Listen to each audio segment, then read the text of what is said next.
Generic name sa Neozep Z Plus Forte. If symptoms persist, consult your doctor. Ang kinis na niya. In fairness, nag-glow up. May budget. So solid. White Rose Papaya, wow. White Rose. White Rose Papaya, wow. White Rose.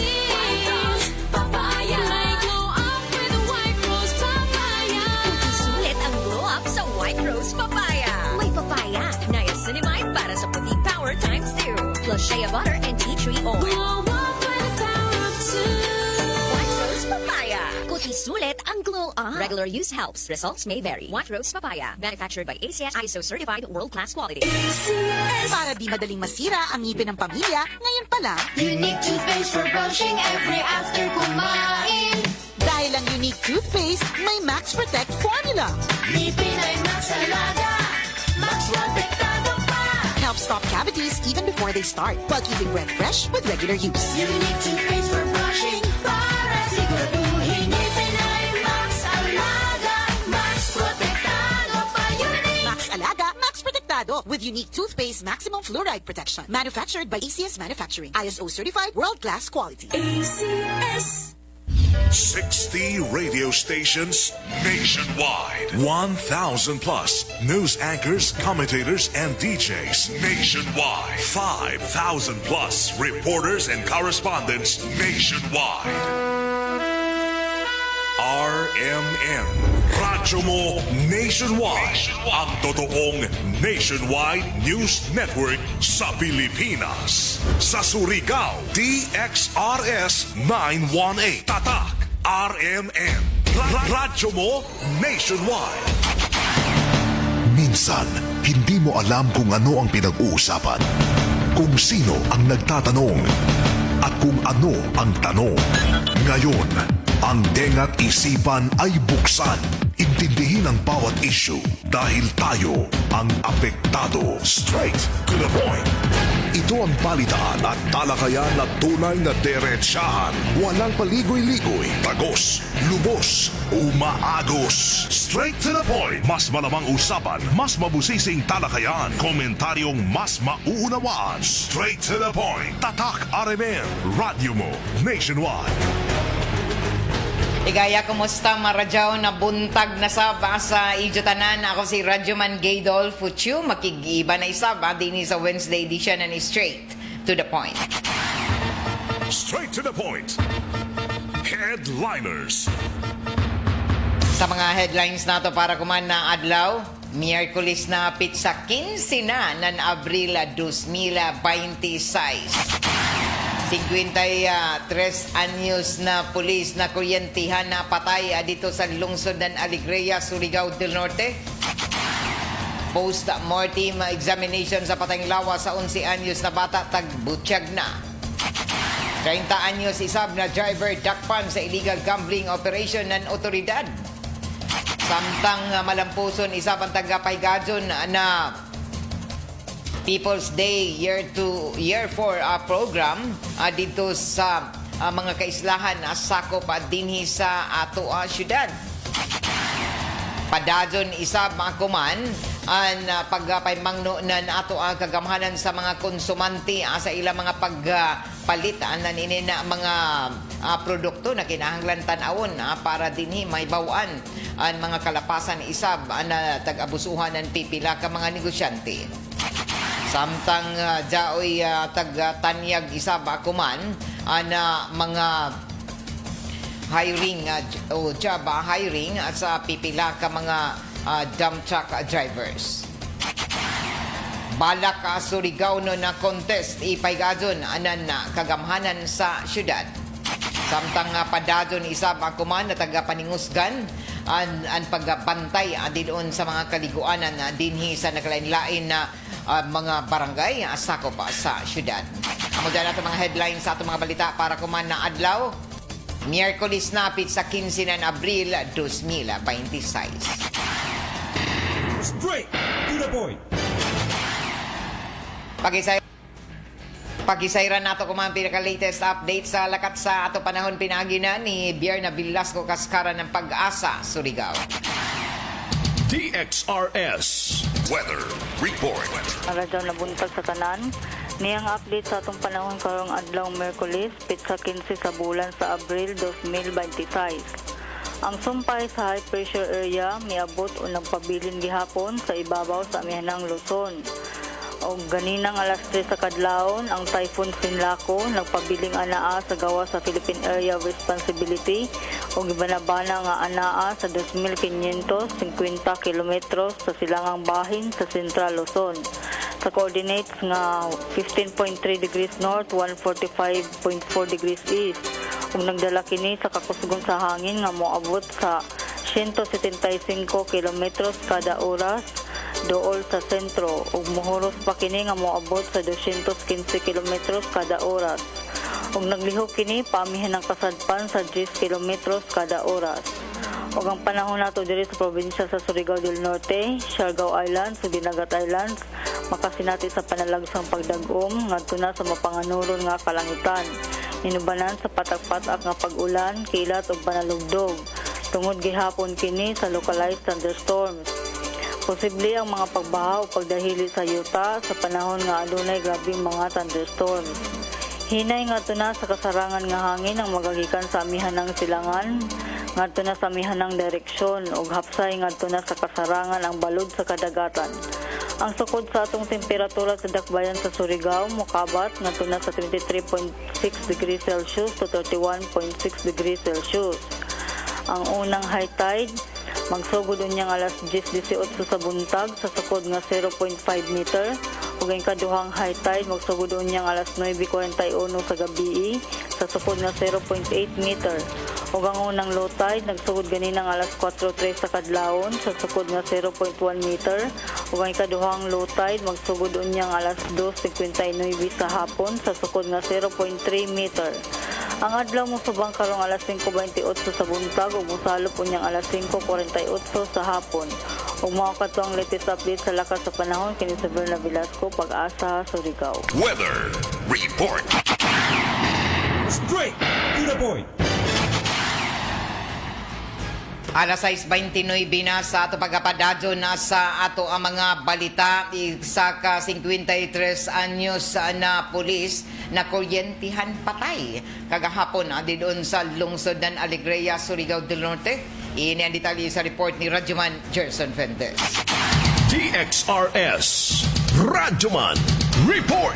Ideklarang dead on arrival sa Kitchener District Hospital ang usa ka pulis nga nakuryentehan kagahapon adlaw. Sunod silang Pinoy-anan diha sa may Purok 4, Barangay San Pedro, Alegria, Surigao del Norte.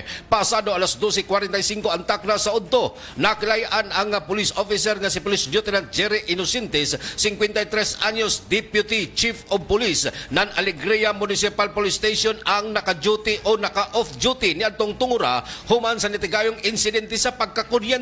Base sa investigasyon ng Alegria Municipal Police Station nahitabo ang maong insidente pasado alas 12:45 ang takna sa udto samtang nag-ingkuray lang kini sa gawas ilang Pinoy-anan ang biktima samtang nangayog tabang ang kapamilya nini nga ibalis ang metal scaffolding didto sa pikas nga Pinoy-anan hinungdan nga tagpas-an nila ang maong scaffolding og didto nasaghid ang live wire sa Sorneco hinungdan sa pagkakuryente ni Inocentes.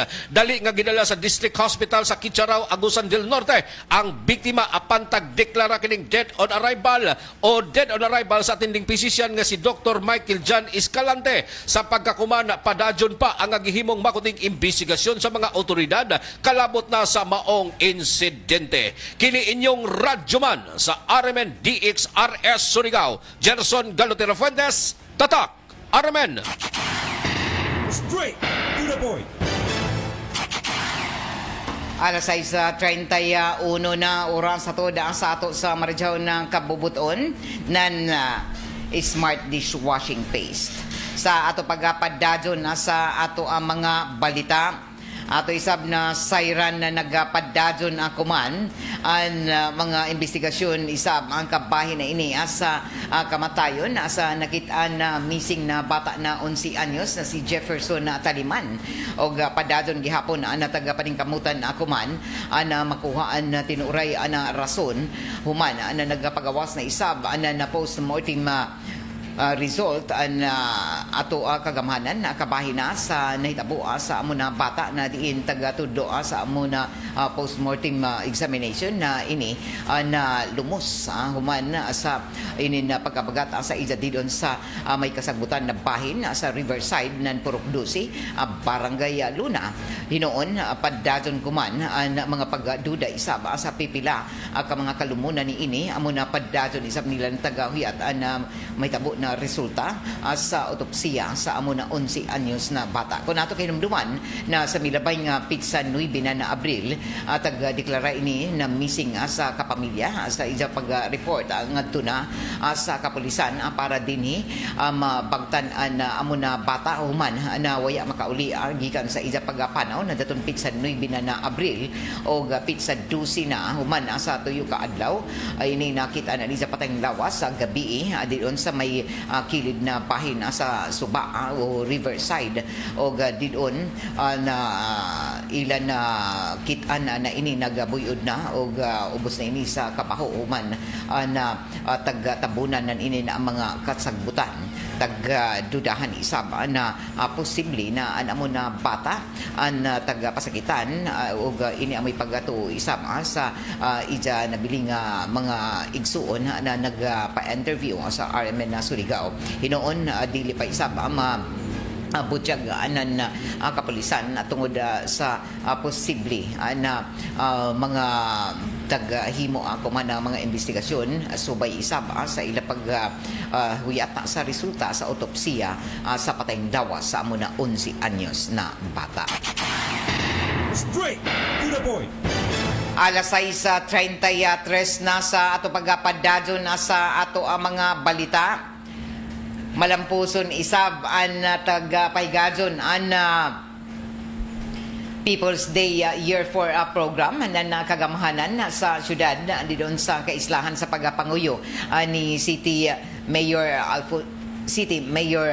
Paul Dumlao o City Vice Mayor Alfonso Ponsa Kasura.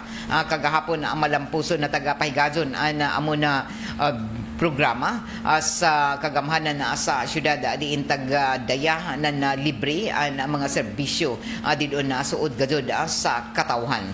Tag-butyag na kagahapon tag-himo na amo na programa dito sa tuyo ka mga barangay sakop sa isla nan labi na sa isla na barangay Kanjasay, barangay Nunok o lakip na sa barangay San Pedro o diin mo kabat sa libuan na kapin ang mga naserbisyuhan na libre na pahimuslan isab ng 364 ka mga residente sa pagpadadyo ng inyong programa matagatuig ang tuna sa 54 ka mga barangay sa tibok syudad 19 isab ka mga isla ang malampuso na naabta na sa inin programang People's Day na diin ika-upat na inin na tuig na malampuso na tagahimo diyon sa mga baranggayanon sa 54 ka mga barangay.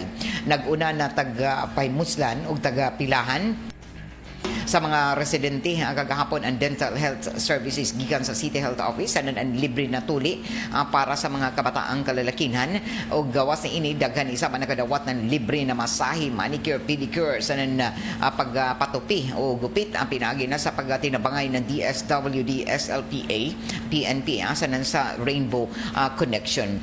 Personal isab na taga-panguyuhan kuman ni City Mayor Pablo Eva Dumlao II at pagbisita sa mga barangay kaiban sila City Vice Mayor Alfonso Pons Kasura, ang mga konsehal isab sakop sa konseho o lakip na kapahin sa tinguha kuman sa lokal na kagamhanan na madayaan ang mga pulido o dekalidad na serbisyo direkta gadud sa mga baranggayanon.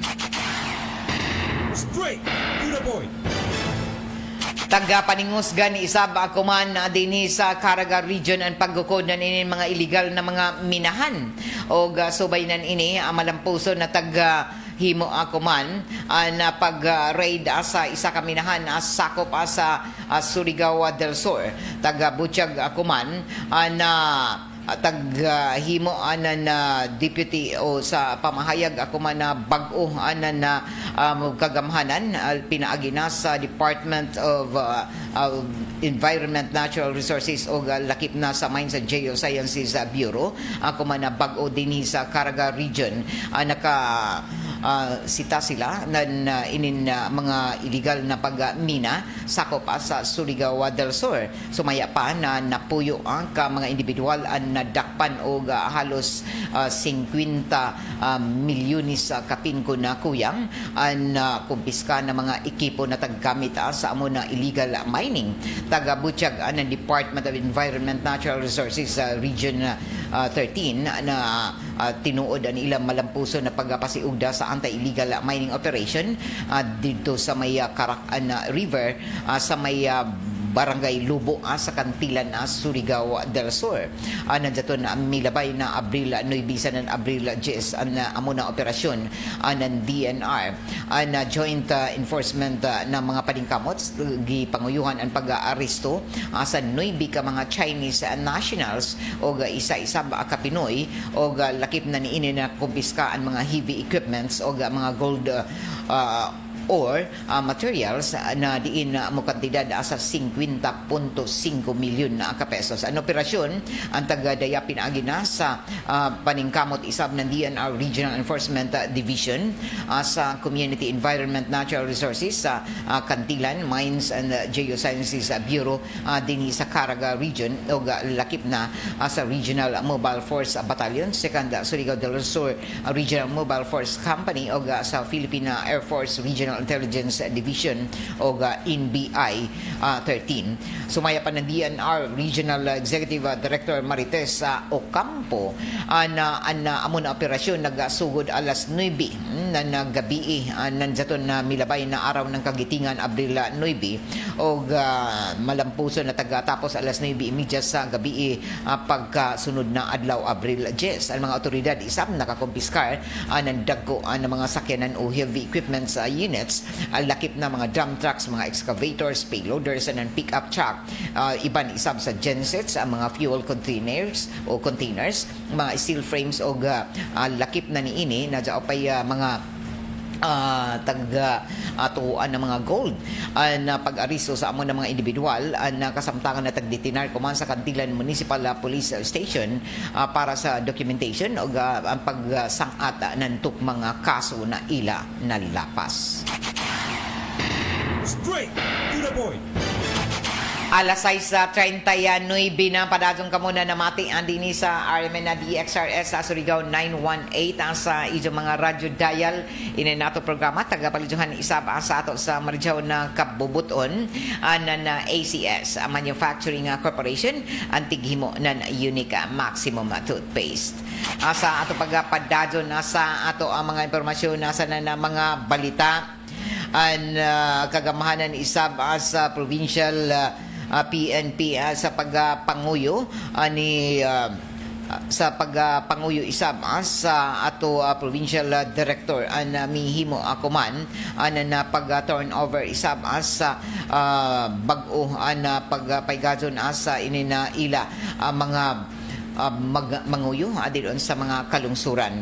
Taga-Butchag pa na isa ka turnover o office ceremony ang taga-himo kumana bag-o Deputy Provincial Director for Operations sa Surigao del Norte PPO na si Police Lieutenant Colonel Zandi Kagampang ubos na ini sa supervision ng Provincial Director Police Colonel Juan Dablo naghimo ng turnover o office ceremony sa PPO conference room kagahapon na adlaw. Ang outgoing Chief of Police na nataganaan Municipal Police Station na si Police Major Muhammad Fahad Hulwadi ang formal na mi turnover sa liderato ni ini o responsibilidad ngadto na sa incoming acting Chief of Police na si Police Captain Rex Genuine Tadios o si Police Captain Tadios ang kanhi isab outgoing acting Chief of Police gikan sa lungsod ng Tubod.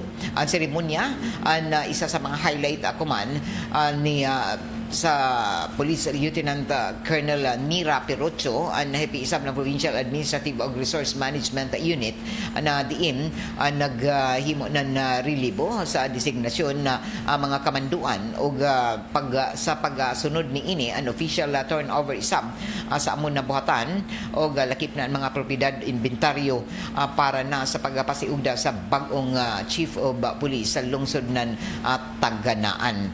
Ang amon na mga outgoing incoming officers ang naghimo isab ng ilang mga mensahe diin tagatudloan ka importante kuman ang integridad, accountability ug ang professionalismo sa ila matud pa mga katungdanan na amo na aktibidad ang nagtatak sa ini na mga operational liderato ug lakip na niini na mapadadon ang misyon ng ato kapulisan sa paglalahutay sa pagpaligon sa kahapsay ug kalinaw sa matag komunidad.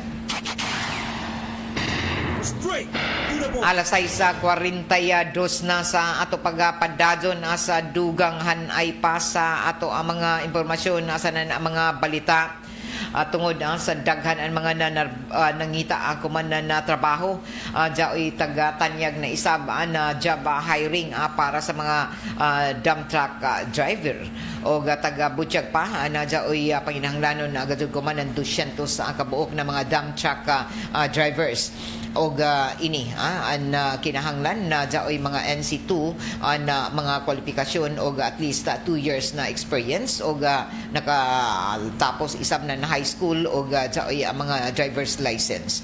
Taga Butchag pa ang mga interesado na mohimo na pag-apply isip dump truck driver na mo kadto lamang sa PESDO o sa Livelihood Training Productivity Center didon sa may Barangay Luna.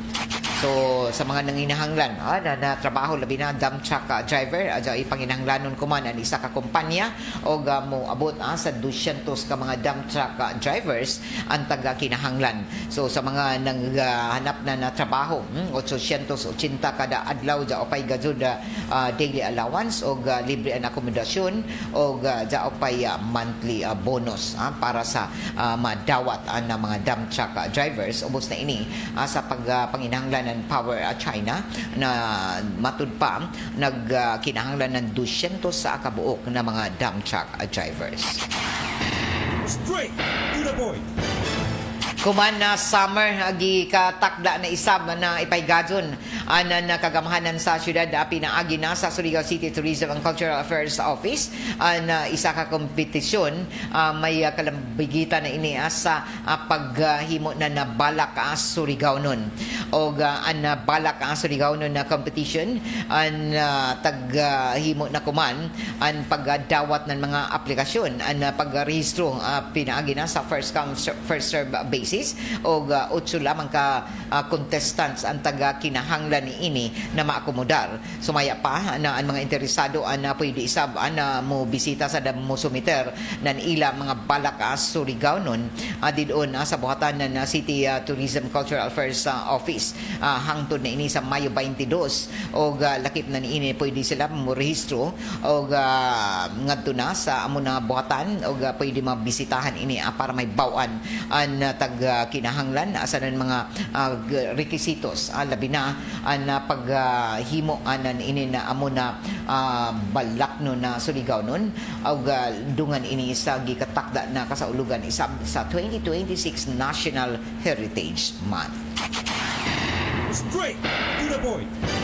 Sa ato pagpadadon pa sa dugang nato ng mga impormasyon asanan ang mga impormasyon ato na sayran na mihimo isab akuman na dugang na pag-awhag na ato kagamhanan sa pag-monitor sa mga kaliguanan o mga beaches lakip na mga nanag-ijan ng mga cottages dinhi sa nakalain-lain ng mga barangay sakop sa syudad labi na ang duol sa mga kaliguanan ini para mapahimangnuan na pag preserbar sa kalimpyo sa ato palibot labi na sa ato mga kaliguanan kumandungan sa ini na summer season. Daghan ato ang mga bisita, lakip na ang mga locals na mukadon dito sa mga kaliguanan o subli na isam na tagapahimangnuan ang tanan na kinahanglan na responsable sa ila paggamit o paggamit sa ato kadagatan pinaagi na sa dili paglabay ng mga basura didoon sa ato palibot, labi na didoon sa ato kadagatan. Straight to the point. Alas 6:48 na sa ato pagpadadon sa ato mga impormasyon sa na mga balita. Tagahimo ay isa pa kuman na dugang mga pagpalapad sa pagsangat na ini na mga income tax returns. Tagapalapdan sa nang tag-extend na isab ni Presidente Bongbong Marcos Jr. ang deadline na filing ng 2025 annual ITR o income tax returns. Tagapalapdan kuman tag-extend ng Bureau of Internal Revenue ang deadline ng filing ng 2025 annual income tax returns gikan Abril 15 o kuman unta na adlaw Abril 15 hangtod na ini sa Mayo 15. Sumaya pa sa ahensya tumong ni ini nahatagan ng mas ubos na panahon ang kada taxpayer para makapagsangat na plastar kompleto sa tanan na kinahanglanon na dokumento na wayay ipahamtang na mga multa o pwede na magsumiter o magbayad ang mga taxpayers pinaagi na sa BIR electronic platforms o sa mga authorized agent banks o tag-butyag isam na ang pagpalapad o pag-extend ng deadline ang kabahin kuman sa mga lakang para mapakubsan ang pagbayad sa mga buluhisan ng mga Pilipinon labi na tunga-tunga sa paddajon kuman na pagtaas ng presyo ng petrolyo sa iban pa na mga nagunang palaliton. Dugang pa ng BIR na padadyon ang ila mga programa para makubsan ang nagibugaton ng adlaw-adlaw na panginabuhian ng matag Pilipinhon. Straight to the point. Samtang sa dugang nato ang mga impormasyon asa na bago sa mga bagong kalambuan adyaw itagatudlo na isa ba ako man na bagong tourism secretary o nanumpa na gud ini kagahapon atubangan ni Presidente Bongbong Marcos Jr. Si Maria Bernardita Dita Angara Matay mo na bagong acting secretary ng Department of Tourism. Tagpulihan ni si Cristina Frasco na nagsilbi isab kuman gikan na Hunyo 2022 hangtod Marso 2026 o tagbalhin si Presidential Advisor for Sustainable Resilient Communities. Tagabutyag pa na palasyo sa Malacanang, si Angara Matay ang isa sa veterano sa natad sa trade and investment o may kasinatian sa international economic engagement lakip na ang trade promotion o investment facilitation. Sa wayapan ija appointment nagserbi si Angara Matay isip commercial counselor o special trade representative sa Tokyo kundiin nakigalambigit isab siya sa mga kumpanyang Hapon para paligunon ang relasyon sa natad sa negosyo sa Pilipinas. Samtang nanumpa isab sa pwesto isip Executive Director ng Philippine Center on Transnational Crime si Major General Romeo Pristuza. Straight to the point. Alas 6:49 na oras sa ato ng San Miguel Pale Pilsen, the true global Filipino beer. Ini nato programa tagapaliduhan isab sa ato sa marjaw na kabubuton ng Megasoft Hygienic Products Incorporated, ang tighimo ng Lampin Pants Baby Diaper na mega absorbent, mega affordable o mulungtan na 12 oras kay baby o skin friendly pagazod. Mapalit na kuman ang Lampin Pants Baby Diaper sa tanan ng mga drugstores, grocery stores nationwide. Samtang kumpirmado na gajod na tagtangtang na ang excise tax sa LPG o kerosene. O ini amaya taga-butyag ako man na bag-o na taga-suspende na ni Presidente Ferdinand Marcos Jr. ang excise tax sa liquefied petroleum gas o kerosene na inadlaw-adlaw na taggamit sa publiko.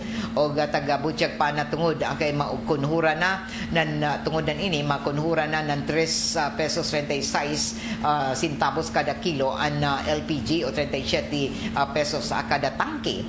Tag-tinaw isab ko man ang Presidente na padadon paghapon na tagtun-an ang pagtangtang pagsamtang sa excise tax sa diesel sa ng gasolina bisan pa sa mga panawagan na kinahanglan paininan hisgutanan subli ng gabinete kung lakip na niini na tagamando na isab na pag-ubos sa taripa para makatabang sa pag-ubos sa presyo sa pagkaon. Straight to the point.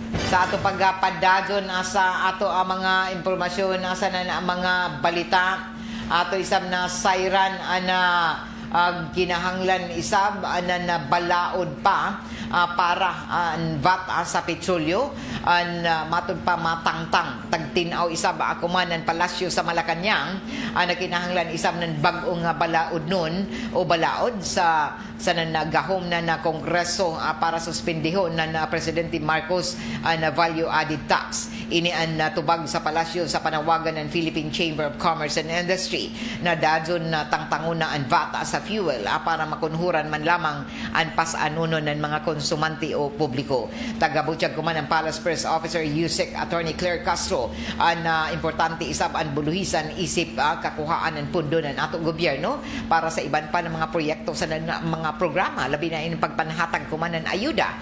Hinoon padadyon na tagtun-an isab ng gobyerno ang posible na pag-ubos o kasamtangang pagsuspindi na napipila ka mga buluhisan na pwede ipahayag sa mga sunod na adlaw. Kuman adlaw subli na magtigom ang Unified Package for Livelihoods, Industry, Food and Transport Committee o gikanan ini huyaton kung o isab na maubos na mga mahimong matud pa desisyon kapahina sa excise tax ni Presidente Bongbong Marcos. Sa ato pagpadadyon sa ato ang mga impormasyon sa mga balita subli na isab na nagapahimangno kuman ngadto na sa mga konsumante na mga mamalitay na mga bisan uno na mga produkto na kinahanglan igmat sa inin pagpili na dili sila malapasan sa ilatag sa mga katungod. Ini human na ay pipila ka mga konsumante na sa ila pagdaginot usay magahangyo-hangyo og makatunong pa isab sila na inin mga daot na mga matud pa mga produkto na ila mapalit human sa pipila isab ka mga negosyante na diin naghimo sa pag-take advantage sa ininakalisod ako man og sa kamahal na ini mga presyo sa mga palaliton. Isa sa mga konsumante na isab na may duyog dinhi sa RMN human na nakapalit anan ini na mga daot na prutas gikan sa isa pagpalit anan ini sa amo na vendor tag paymangnuan isab ko man ang Department of Trade and Industry ato ang mga konsumante na kinahanglan sa pagpalit gamiton ang ilatag sa tax sa mga katungod sa pag-inspeksyon sa ilang mga pinalit na mga produkto para dinhi dili sila makapalit na niin mga kun sa pagkaon manggani dili mga daot o dili ko na mga expired na lakip na iban pa ng mga produkto mga kanunon na labi na ang gikan sa mga grocery na kinahanglan tan-awon ang mga expiration date para dinhi dili mailad sa ini na mga tagtanyag kuman na mga promosyon na napipila ka mga produkto o pa iba na mga matud pa dao na sa expiration date o duol na sa mga expiry date ni ini o kinahanglan isab na magmatngon ang tanan na mga konsumante. Ini ang may padumdum human na pipila isab na nga ilad sa ila pagpalit ng mga pagkaon, mga prutas o iban pa na diin mga daot ang ila mga napalit o taghimuan nan inin matud pa adto tago iban sa pagsagol sa mga presko isab na pinalit nila na labi na ko na pagkaon. Subli na nagapadumdum isab kuman na ato kagamhanan ngadto na sa inin na pipila ka mga negosyante na naghimo anan inin pag sakay sa panahon sa kalisod na unta na dili magbintaha sa iban isab tungod kay grabe na kuman ang mga paningkamot para lamang sa ila pagdaginot o makapalit gihapon na pagkaon o dili ngayan na ilaron. Straight to the point. Alas 6:50 na oras sa sa ato sa madyaw ng kabubuton ng Greenstone Mining Resources na dyaon mahimutang ang ila operasyon sa barangay Kawilan Tubod, Surigao del Norte. Sa ato pagpadadyon sa dugang panatoan ng mga impormasyon sa mga balita himo isab akuman nan mga pagpahimangno asa ng tagsiguro kumanan ato kagamhanan na sakto igo-igo pagadud ang supply ng pagkaon sa nasod bisan pa man ako na hamok ang apektado ng pagtaas sa produktong petrolyo epekto sa gyera sa tunga-tungang sidlakan o Middle East sa tagahimo na mga bago na mga pamahayag isab kumanan ato ang kagamhanan na naningkamot sila kuman para maminusan ang gastos kuman sa pagkamit na LPG sa na kerosene lakip na niini ang pag-ubos na amo na mga matud pa excise tax o taga-Butchag na waya na excise tax sa LPG sa na kerosene na kunhuran ang LPG ng 3 pesos 36 centavos kada kilo ng ini na LPG sa matagatangki niini samtang ang kerosene isab na ubos na tungod sa pagtangtang ng excise tax na mo abot hangtod na 5 pesos o 60 centavos kada litro o taga-Butchag pa na igo-igo isab ang supply ng ato ang mga pagkaon o taga-Butchag pa na wayay dapat na increase sa bugas, isda, mais, karne, gulayon o manok, asukar o itlog lakip na pagpalapad isab na inin mga taga-Tanyag kuman na 20 pesos na kilo na bugas sa mga budiga na NFA na diin tag-tujo para sa pinakapobre isab nato na sektor sa Katilingban.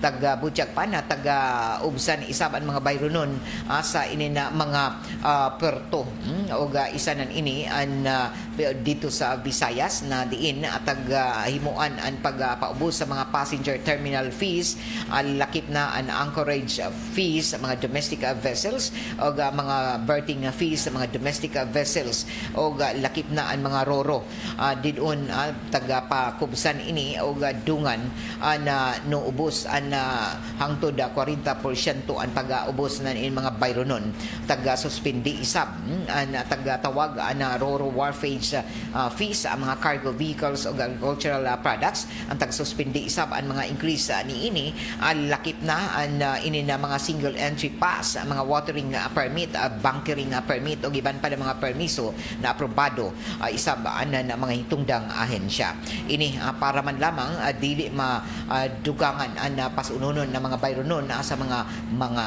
labi na sa mga biyahedor. Straight to the point. Alas 6:58 na sa ato pagpadadyon sa ato ang mga impormasyon sa na mga balita ato isab na siren na mihimo isab akuman na nadugang na mga pagpadayag isab an pipila ka mga sektor na waya pa sa Manila madawat ang mga taga-saad na mga fuel subsidy labi na sa pipila ka mga tricycle drivers na waya pa makadawat na inin fuel subsidy hindi noona na apod-apod sa naglain-lain na bahin din sa nasod lakip na kita din sa syudad o hinoon daonay gikatakda isab na paghimo na pag-apod-apod na inin amo na ayuda gikan sa kagamhanan sa probinsya na diin gikatakda isab na ihatag ako man na simana sa provincial government human na tag-aprobahan na sa sangguniang panlalawigan na pondo para sa ini nakatujuan sa paghahatag ng ayuda labi na sa ato ang mga transport group o transport sector iban isab ang gikatakda na rice subsidy na taga-saad isab ni Provincial Governor Robert Lyndon Barbers hinoon na dyan mga sugyot na napipila isab nato ang mga opisyal sa kagamhanan na pinaagi na ni Vice Governor Gida Gokyangki na iapil isab ang iban pa ng mga sektor na nanginahanglan ni labi na ang mga crew, mga pahinanti na ni mga sakyanan na pandagat. Dungan na ini dyan isang mga panawagan sa pipila ka mga sektor labi na ato ang mga delivery riders o ginin ato mga laborers dito sa mga pantalan o mga puerto na unta mahatagan isab sila nan pagtanaw o pagkonsidera na mahatagan na ni mga subsidiya lujo sa ini na sige na pagtaas na presyo sa mga palaliton o resulta sa ini na sige mga pagtaas na presyo sa petrolyo. Straight to the point. Alas 7 na sa buntag o taod-taod dito na mabati ang duganghan ay pa sa ato mga balita sa Armen Network News o sundan ini sa Diretso Balitang Surigao. So usbo na ako ang Bureau of Internal Revenue nagpaybayo na gi-extend nila ang deadline sa pagsangat ng ITR o annual income tax return para na sa tuig 2025 hangtod pa ini sa Mayo 15 sa sunod na buyan. Kay kuman Abril 15 dapat kuman ang deadline pero extended ini hangtod na sa May 15, 2026. Lakip na ang pagsumiter ng mga requisitos o wayay multa na mahitabo. Ato na sayran na tuod gikan sa officer in charge sa Provincial Governor's Office sa Culture and the Arts na pinaagi na ni Miss Jolly Joyce Tibay na ang Provincial Culture and Arts nakadawat kuman ng artwork gikan ni Director Carlota o tagahimo ang pinaagi na sa suporta sa local arts and culture ang Deputy Director na si J. Amado Aranita Foundation na Glenda Dona Carluta, isa ka Surigao nun na artist nagdonar ko man ng ija painting entitled Wildflowers nga na sa kagamahanan sa Surigao del Norte pinaagi na sa Surigao del Norte Museum o Bayaya Surigao nun na pag-turnover ang tagahimo na dato na milabay na si Mana Abril Jess dito sa Bayaya Surigao nun na diin mo na artwork o an painting an opisyal na taga-dawat isab sa officer in charge sa Provincial Culture and the Arts Office pinaagi na ni Miss Jolly Joyce Tibay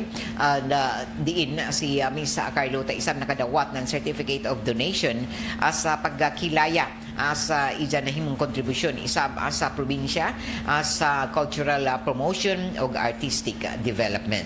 Na pagdonar sa amo na painting ni Carlota taghimo ni ini nandaton na 2020 isa ka oil on canvas piece na diin may gidak-o na 12 by 6 inches o sa waya pa ini idonar ang wildflowers ang taghimo na ang exhibit ni ini sa mga art events lakip na ang kulay og guhit art exhibition sa Cinepop nandiyaton milabay na tuig 2021 og ang Civil Art Exhibition sa may Gateway Gallery nandiyaton na tuig 2022 og kuman nakapahin na ini sa Surigao del Norte Museum sa collection amo na painting i-preserbar og i-showcase ipakita na kapahin na sa testamento sa creativity na ato mga local artist labi na mga Surigao no na artist og padado na mga pagpaningkamot kuman para ma-promote og mula hutay isab ang mga artistic heritage dinhi sa Caraga region.